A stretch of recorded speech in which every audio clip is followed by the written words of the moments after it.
Hi hello అందరికీ శ్రావణ మాసం మొదటి శుక్రవారం వాయినం అందుకున్నారా? నేనైతే ఇద్దరు ముగ్గురు దగ్గర వాయినం అందుకున్నానండి.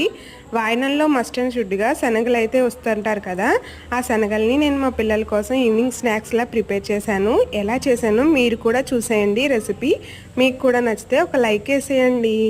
ఆ శనగల్లో ఇంకొంచెం పచ్చిశనగపప్పు వేసుకొని ఒక గంట నానబెట్టి చిన్న అల్లం ముక్క, పచ్చిమిర్చి, కరివేపాకు, ఉప్పు వేసి ఇలా బరగ్గా కచ్చాపచ్చాగా మిక్సీ వేసుకోవాలి. అందులోనే కొంచెం ఆనియన్స్ వేసుకొని కొంచెం బియ్యం పిండి ఇలా పైన చిమ్ముకున్నట్టు వేసుకొని వాటిని వడల్లా ప్రిపేర్ చేసుకుని మరుగుతున్న నూనెలో వేసుకోవడమే. అంతే. ఈరోజు మా పిల్లలకి ఈవినింగ్ స్నాక్స్ రెడీ అయిపోయినాయి.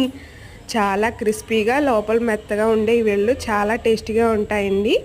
నచ్చితే మీరు ట్రై చేసేయండి. అలాగే ఇంకా నా ఛానల్ ఎవరైనా సబ్స్క్రైబ్ చేసుకోకపోతే please subscribe my channel. Have a nice day.